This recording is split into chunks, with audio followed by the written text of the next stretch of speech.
तेरी औकात है इस तिजोरी को खोलने की? तू जानता भी है इसमें करोड़ों का खजाना। मैं 3 साल से परेशान हूं, इसे कोई खोल क्यों नहीं पा रहा है? अगर तूने इस तिजोरी को खोल दिया तो मैं तुझे पूरे 10 करोड़ रुपए दूंगा। शहर के सबसे पुराने बाजार के बीचों बीच एक इमारत थी जिसे लोग शर्मा सेठ की हवेली कहते थे। बाहर से देखने पर वह जगह किसी आम गोदाम जैसी लगती थी, लेकिन अंदर कदम रखते ही समझ आ जाता था कि यहां कुछ अलग है। मोटी दीवारें, भारी दरवाजे और बीचों बीच रखी हुई एक विशाल तिजोरी, वही तिजोरी जिसकी चर्चा पूरे शहर में थी। यह तिजोरी कोई साधारण तिजोरी नहीं थी। कहा जाता था कि इसके अंदर करोड़ों का खजाना बंद है, सोना, हीरे, पुराने सिक्के और न जाने क्या क्या। लेकिन दिक्कत बस एक थी, तिजोरी खुलती नहीं थी। पिछले 3 सालों से शर्मा सेठ ने हर मुमकिन कोशिश कर ली थी। बड़े बड़े इंजीनियर आए, लॉक एक्सपर्ट बुलाए गए, विदेशी मशीनें मंगवाई गईं। किसी ने कोड तोड़ने की कोशिश की, किसी ने सेंसर लगाए, लेकिन हर बार नतीजा एक ही रहा, तिजोरी वहीं की वहीं बंद। आज फिर वही दिन था। हवेली के बड़े हॉल में भीड़ जमा थी, बिजनेस पार्टनर, वकील, मीडिया और कुछ खास मेहमान। बीच में खड़ी थी वह काली मोटी लोहे की तिजोरी। उस पर पुराने किस्म के निशान खुदे थे, जैसे किसी ने जानबूझकर उसे रहस्यमय बनाया हो। शर्मा सेठ का चेहरा चिड़चिड़ा था, सफेद कुर्ता, मोटी सोने की चेन और आंखों में गुस्सा। सामने खड़ा आखिरी एक्सपर्ट अभी अभी हार मान चुका था। सॉरी सेठ जी, उसने कहा, इस तिजोरी का मैकेनिज्म बहुत अलग है। शायद बिना ओरिजिनल जानकारी के इसे खोलना नामुमकिन है। हॉल में हल्की सी खुसर-फुसर शुरू हो गई। कोई बोला, इतना पैसा और फिर भी तिजोरी बंद। कोई हंसा, कोई सिर हिलाने लगा। उसी वक्त दरवाजे के पास खड़ा एक लड़का आगे बढ़ा। उम्र करीब 15 या 16 साल। बदन पर फटा पुराना शर्ट, धूल से भरी पैंट और पैरों में घिसी हुई चप्पल। बाल बिखरे हुए, चेहरा दुबला, लेकिन आंखों में अजीब सा ठहराव। उसने धीमी लेकिन साफ आवाज में कहा, सेठ जी, मैं तिजोरी खोल सकता हूं। पूरा हॉल एक पल के लिए शांत हो गया। फिर अचानक हंसी फूट पड़ी। किसी ने जोर से कहा, अरे ये कौन है? किसी ने कहा, बाहर से कोई बच्चा घुस आया है। गार्ड आगे बढ़े, लेकिन शर्मा सेठ ने हाथ उठाकर उन्हें रोक दिया। उन्होंने लड़के को ऊपर से नीचे तक देखा, कपड़े, शक्ल, हालत, फिर व्यंग्य से मुस्कुराए। तू? सेठ ने कहा, यह तिजोरी इतने बड़े बड़े दिमाग नहीं खोल पाए, और तू खोल देगा? लड़के ने नजरें झुकाई नहीं। एक मौका दे दीजिए, अगर नहीं खुली तो मैं खुद चला जाऊंगा। भीड़ को मजा आने लगा। कैमरे फिर से उठ गए। नया तमाशा मिल गया था। शर्मा सेठ ने ठहाका लगाया और बोले, ठीक है, अगर तूने ये तिजोरी खोल दी। उन्होंने जानबूझकर रुककर सबकी तरफ देखा। तो मैं तुझे 10 करोड़ रुपए दूंगा। हॉल में शोर मच गया। कोई बोला, पागल हो गए हैं सेठ। कोई बोला, अब देखो बच्चा क्या करता है। लड़के ने सिर्फ एक बात कही, मंजूर है। उसी पल, बिना किसी शोर के, वह लड़का तिजोरी की तरफ बढ़ा, और यहीं से शुरू होने वाला था वो खेल जो सिर्फ ताले का नहीं, किस्मत का भी था। लड़का तिजोरी के सामने आकर खड़ा हो गया। इतनी बड़ी, भारी और ठंडी तिजोरी उसने पहले कभी इतनी नजदीक से नहीं देखी थी, लेकिन उसके चेहरे पर न डर था, न घबराहट, बस एक गहरी सांस और पूरी तसल्ली। भीड़ में से कोई बोला, अरे इसे तो ताला छूना भी नहीं आता होगा। किसी ने हंसकर कहा, लगता है सेठ जी आज दान करने के मूड में हैं। शर्मा सेठ हाथ बांधे खड़े थे। उनके चेहरे पर आधी हंसी, आधा तंज। उनके लिए यह सब एक मनोरंजन था। उन्हें यकीन था कि कुछ मिनटों में यह लड़का थककर खुद पीछे हट जाएगा। लेकिन लड़के ने किसी की बात नहीं सुनी। उसने सबसे पहले तिजोरी को गौर से देखा, बहुत गौर से, जैसे वह सिर्फ लोहे का ढांचा नहीं, कोई पुरानी कहानी पढ़ रहा हो।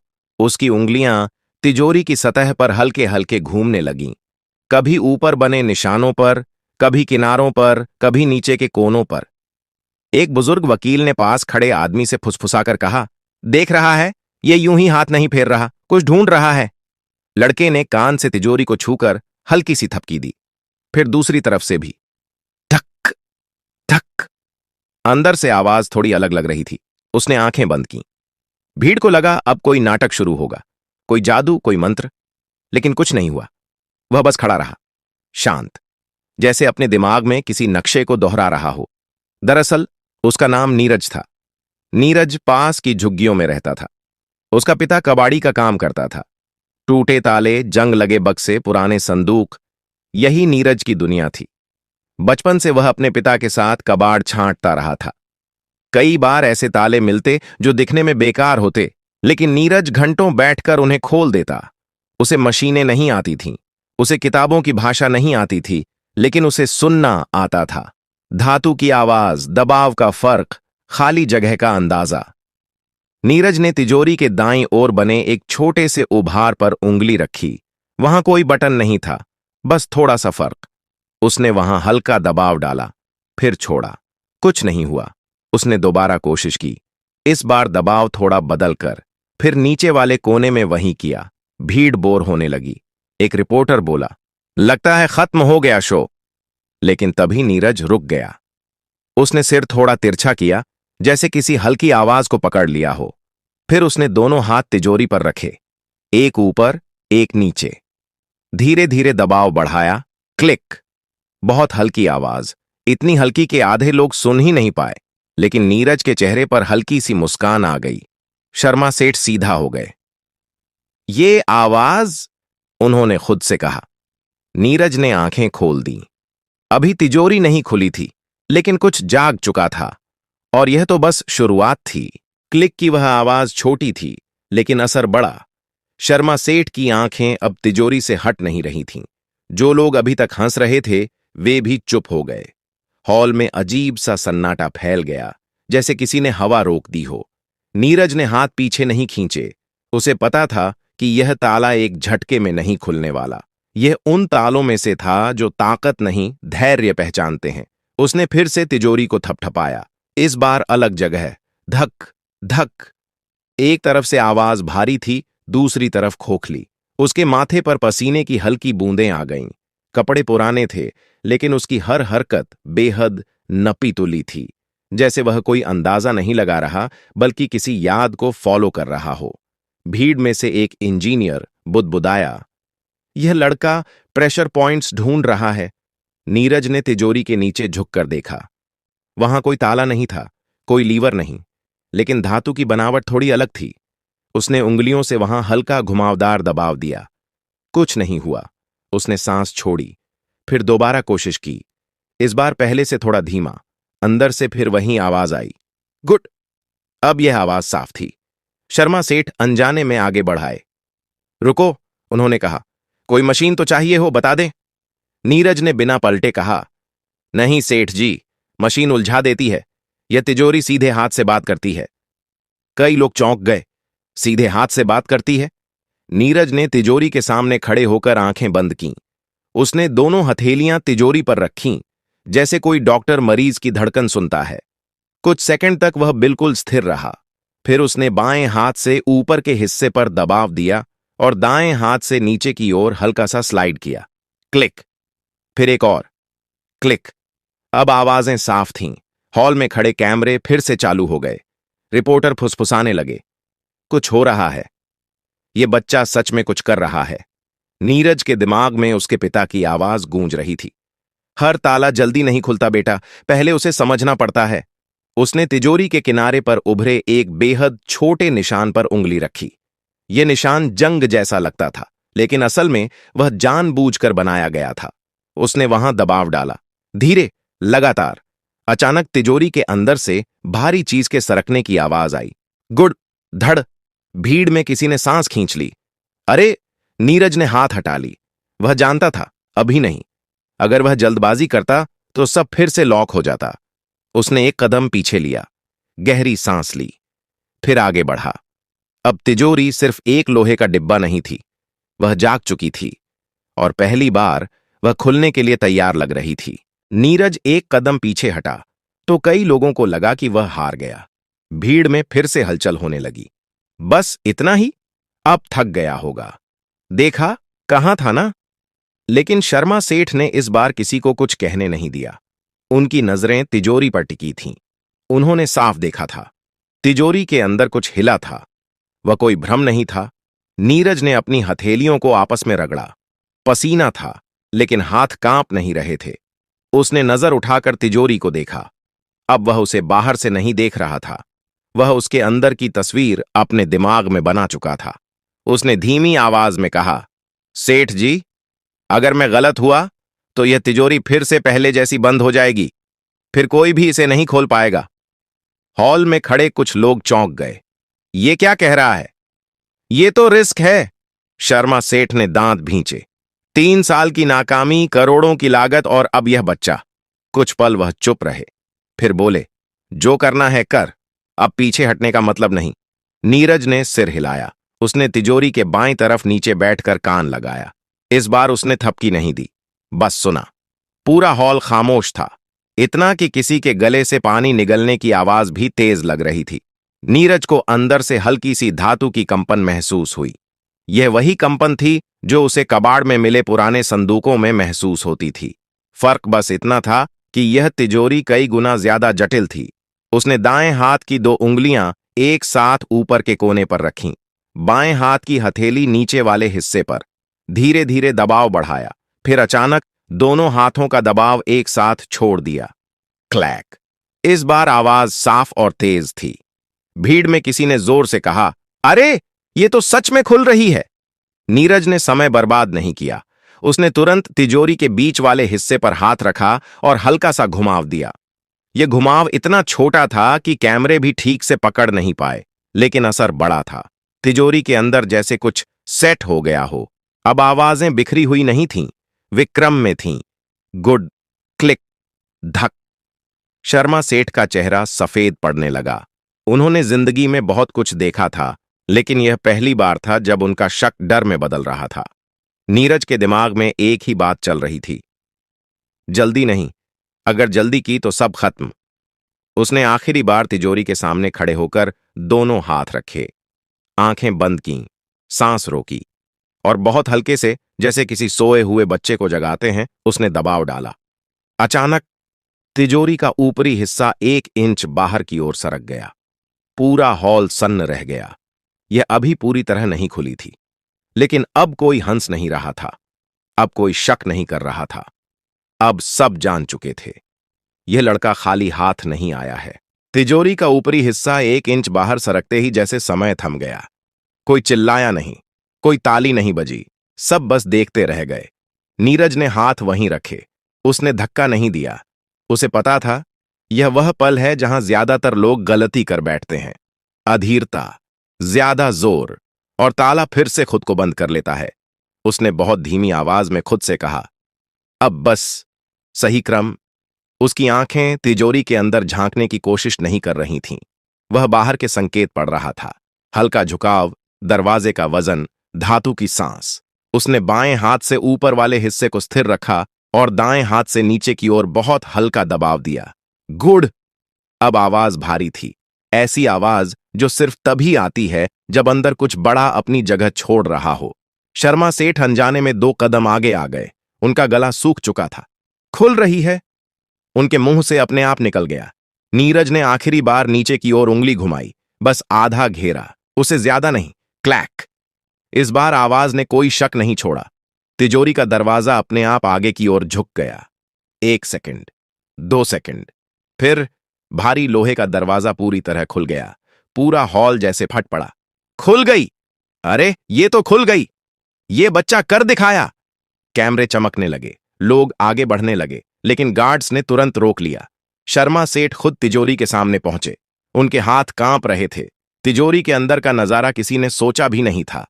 अंदर सोने की ईंटें थीं, हीरों से भरे लकड़ी के बक्से, पुराने जमाने के सिक्कों की थैलियां, और नीचे मखमली कपड़े में लिपटी हुई मोटी मोटी ज्वेलरी। करोड़ों नहीं, दर्जनों करोड़। हॉल में किसी की आवाज नहीं निकल रही थी। कुछ लोग अविश्वास में सिर हिला रहे थे, कुछ की आंखें चमक रही थीं। शर्मा सेठ ने धीरे से एक ईंट उठाई। वजन असली था, चमक असली थी। उन्होंने नीरज की तरफ देखा, वही फटे कपड़े, वही शांत आंखें। तू, उनकी आवाज भर्रा गई। तू कौन है बेटा? नीरज ने सिर झुका लिया। नीरज, कबाड़ी का बेटा। सेठ कुछ पल चुप रहे, फिर उन्होंने जेब से रूमाल निकाला, माथा पोंछा और गहरी सांस ली। मैंने कहा था, उन्होंने सबके सामने कहा, अगर तू तिजोरी खोल देगा तो मैं तुझे 10 करोड़ दूंगा। हॉल में फिर से शोर उठा। क्या सच में देगा? अब देखो क्या होता है। शर्मा सेठ ने हाथ उठाकर सबको चुप कराया। उन्होंने अपने मैनेजर की तरफ देखा। अभी यहीं सबके सामने नीरज के पिता, जो भीड़ के पीछे खड़े थे, अब तक कुछ समझ ही नहीं पाए थे। उनके पैरों से जैसे जमीन खिसक गई हो। लेकिन नीरज की नजर तिजोरी पर नहीं थी।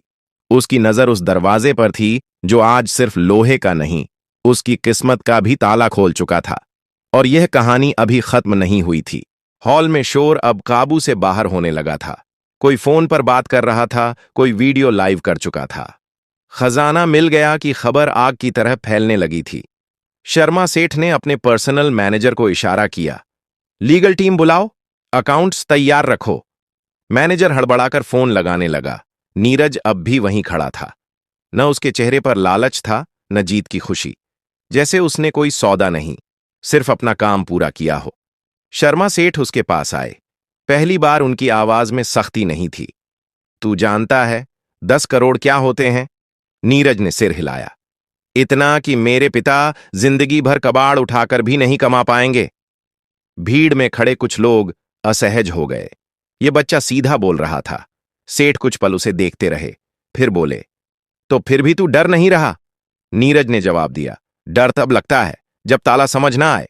सेठ हल्का सा मुस्कुराए। शायद पहली बार किसी ने उन्हें ऐसा जवाब दिया था। तभी नीरज के पिता आगे आए। उनका नाम रामदीन था, कपड़े और भी ज्यादा पुराने, आंखों में घबराहट। सेठ जी, उनकी आवाज कांप रही थी। लड़का बच्चा है, अगर कोई गलती हो गई हो तो। शर्मा सेठ ने उन्हें रोक दिया। गलती? इसने मुझे 3 साल का सिरदर्द खत्म कर दिया। उसी वक्त लीगल टीम पहुंच गई। कागज खुले। कैमरों के सामने सब कुछ साफ साफ हो रहा था।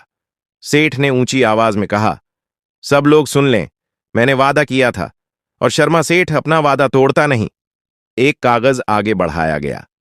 नीरज का नाम पूछा गया, उम्र लिखी गई, गार्जियन के तौर पर पिता का नाम। नीरज के हाथ में पेन दिया गया। उसने कभी इतने कागज नहीं देखे थे, लेकिन उसने बिना हिचक दस्तखत कर दिए। भीड़ में किसी ने कहा, अब ये लड़का बदल जाएगा। नीरज ने वह बात सुन ली। उसने सिर उठाकर कहा, मैं नहीं बदलूंगा, हालात बदलेंगे। शर्मा सेठ ने चेक आगे बढ़ाया। 10 करोड़। रामदीन के हाथ कांपने लगे। वह बैठने ही वाले थे कि नीरज ने उन्हें थाम लिया। सेठ ने चेक नीरज को नहीं, उसके पिता को दिया। इसे संभाल कर रखना, बेटा समझदार है लेकिन दुनिया नहीं। उस पल नीरज ने पहली बार तिजोरी से नजर हटाकर लोगों की तरफ देखा। वही लोग जो कुछ देर पहले हंस रहे थे, अब कोई हंस नहीं रहा था। लेकिन कहानी यहीं खत्म नहीं होनी थी, क्योंकि जिस ताले ने 10 करोड़ दिलाए थे, उसके पीछे की कहानी अब बाहर आने वाली थी। और कई लोगों को यह बात पसंद नहीं आने वाली थी। चेक हाथ में आते ही मामला खत्म नहीं हुआ। असल में वहीं से असली हलचल शुरू हुई। शर्मा सेठ की लीगल टीम अभी कागज समेट ही रही थी कि हॉल के कोने से एक सख्त आवाज आई, 1 मिनट, यह इतना आसान नहीं है। सबकी नजरें पलट गईं। वह व्यक्ति ग्रे सूट में था, चेहरे पर सरकारी ठहराव। उसके साथ 2 और लोग थे जिनके गले में पहचान पत्र लटक रहे थे। मैं इनकम टैक्स डिपार्टमेंट से हूं, उसने कहा, और यह खजाना निजी नहीं, जांच का विषय है। हॉल में फिर सन्नाटा छा गया। शर्मा सेठ का चेहरा कड़ा हो गया। यह तिजोरी मेरी है, मेरे गोदाम से निकली है। अधिकारी ने फाइल खोली। तिजोरी आपकी हो सकती है, लेकिन इसके अंदर का खजाना, यह तय होना बाकी है कि यह कहां से आया। नीरज यह सब चुपचाप सुन रहा था। उसे कानून की भाषा नहीं आती थी, लेकिन इतना समझ रहा था कि मामला उलझने वाला है। एक अधिकारी की नजर नीरज पर गई। और यह लड़का, इसे यह तिजोरी खोलना कैसे आया? सवाल सीधा था और खतरनाक भी। भीड़ में फुसफुसाहट शुरू हो गई। कहीं चोरी तो नहीं? इतना छोटा और इतना हुनर? रामदीन घबरा गए। साहब, मेरा बेटा सीधा है, कुछ गलत नहीं किया। नीरज आगे बढ़ा। मैंने तिजोरी नहीं चुराई, मैंने बस उसे खोला। कैसे? अधिकारी ने पूछा।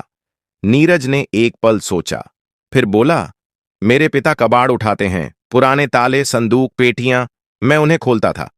कुछ ताले ताकत से नहीं, सही जगह छूने से खुलते हैं। यह भी वैसा ही था। एक सीनियर अफसर जो अब तक चुप था, उसने तिजोरी को गौर से देखा। यह लॉक सिस्टम, यह इंडस्ट्रियल नहीं है, यह हाथ से बनाया गया है, पुराना है। उसने नीरज की तरफ देखा। तूने मशीन नहीं इस्तेमाल की, यह बात हमारे लिए अहम है। शर्मा सेठ ने तुरंत कहा, जो भी जांच करनी हो करो, लेकिन मेरा वादा। अधिकारी ने हाथ उठाया। वादा रहेगा, लेकिन इस लड़के को हम नजरअंदाज नहीं कर सकते। नीरज को पहली बार हल्का डर लगा। ताला खोलना आसान था, सिस्टम समझना नहीं। लेकिन तभी वही सीनियर अफसर आगे 3 आया और बोला, डर मत, तुझ पर कोई आरोप नहीं है, बल्कि हमें तेरी जरूरत पड़ सकती है। किस लिए? नीरज ने पूछा। अफसर ने तिजोरी के अंदर रखी एक खास लकड़ी की पेटी की तरफ इशारा किया। देश में ऐसी और भी तिजोरियां हैं, बंद, अनसुलझी और शायद खतरनाक भी। नीरज समझ गया, यह सिर्फ पैसे की कहानी नहीं थी, यह हुनर की कहानी थी, और अब उसका हुनर सबके सामने आ चुका था। कुछ हफ्तों बाद नीरज अब झुग्गी में नहीं रहता था, लेकिन वह किसी आलीशान बंगले में भी नहीं गया। सरकार ने उसके पिता को सम्मान के साथ घर दिलवाया। नीरज को एक टेक्निकल इंस्टीट्यूट में दाखिला मिला। वहां किताबें थीं, मशीनें थीं, लेकिन सबसे जरूरी चीज थी सम्मान। शर्मा सेठ ने 10 करोड़ का वादा पूरा किया, पूरा, कानूनी, साफ, सबके सामने।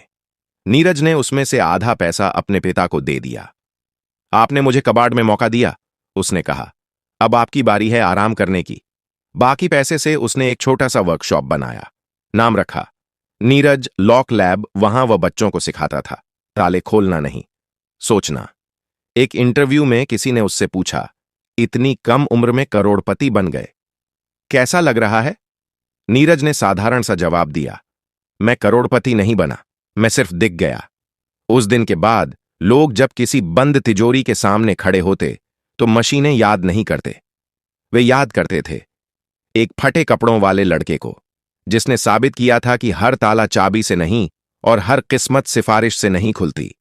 कुछ ताले हुनर मांगते हैं और कुछ दुनिया को बस एक मौका। अगर आपको यह कहानी पसंद आई हो तो लाइक जरूर कीजिए। ऐसी ही दमदार और दिल छू लेने वाली कहानियों के लिए सब्सक्राइब करना मत भूलिए और इस कहानी को अपने दोस्तों के साथ शेयर जरूर करें। कमेंट में अपने शहर का नाम जरूर लिखिए ताकि हमें पता चले कि हमारी कहानियां देश के किस किस कोने तक पहुंच रही हैं।